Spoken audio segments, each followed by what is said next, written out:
back to the channel, guys. Thank you for joining me again. I am Aaron Michael Perez, the Transparent Angler. I had a question come in about wintertime fishing in the West Bay area. Again, guys, I am a member of Salt Strong. All these videos are in responses to member questions about the upper Texas coast, wintertime fishing, kayak launches. You can get to these by a boat. Also, just want to reiterate that we are looking at smart fishing spots. This is a app that is provided to the Salt Strong members with their membership. I have come to find something out. The high-res shot of our bay systems is the newest updated shot, and the way that I know this is that recently they have started work on the approach lights here for the airport in the spoil island. It was not there a couple of weeks ago.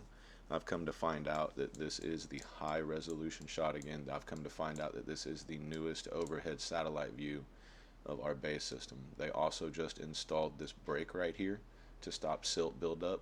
They had to dredge all this out so these guys could get their boats out and access their docks.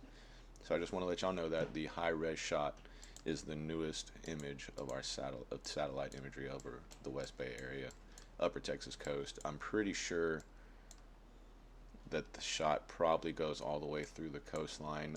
I don't know. Just check it. You know, if there's any landmarks out there that you know are there that weren't there before, just kind of do some comparing and contrasting into that in the Google and Bing site. All right, let's get into it. Wintertime fishing. One of my favorite spots to get into in the winter is the Chocolate Bayou Chocolate Bay system.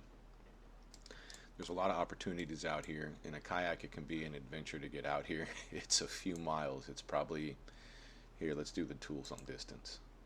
I think it's somewhere in the ballpark of like 5 miles, 6 miles. Yeah, it's 6 miles all the way down. If you want to get into hauls, it can be even 7.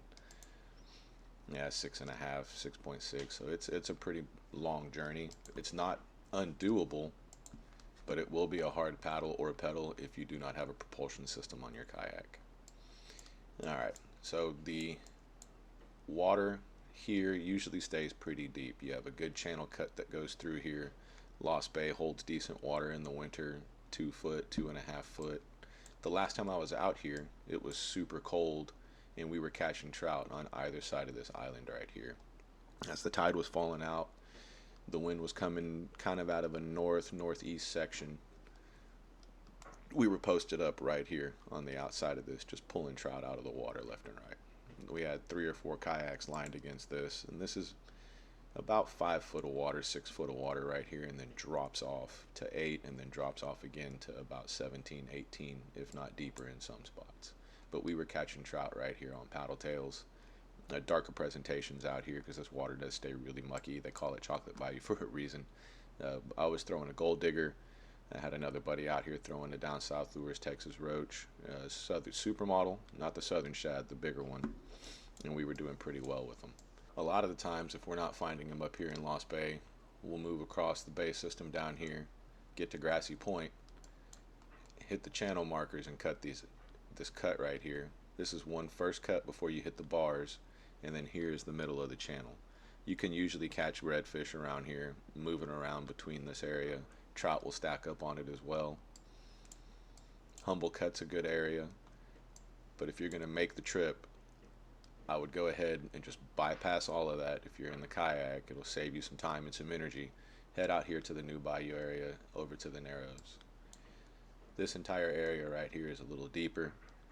Hitting the cut of New Bayou, hitting the cut of the Narrows. What we're looking for in the wintertime is depth and structure. Now, structure can be anything from a drop-off to a pothole to a grass bed, anything that they can get into that'll cut that current break on them. That way they can just kind of hang out, wait for food to fly over their head, and they can just easily pick it up. I've heard reports here in the past few weeks that there were guys out here waiting the wall. This is what we call the wall, this section of rock breaker right here. I heard a couple of guys caught 2 trout back to back within inside of like an hour of each other over here fishing. They were using soft tines, I do believe. They both caught 29-inch trout. I think one was like 29.7, the other one was almost 30. So this could be a good wintertime area. I tend to avoid coming down into Churchill too much, Cold Pass, because the water does stay pretty cold. it can be a little bit difficult to get those fish to bite when they're down in there. When the water moves a lot, they don't like to stay. It tends to get a lot of water come in from the inlet, and this water out here is probably colder than the water up in the bay system, so they're not going to want to stay in that cold water. It's going to push them further out.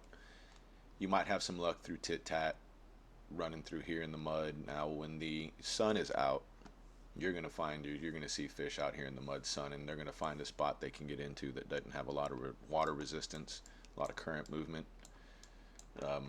The big thing that I would say in the wintertime is to fish slow.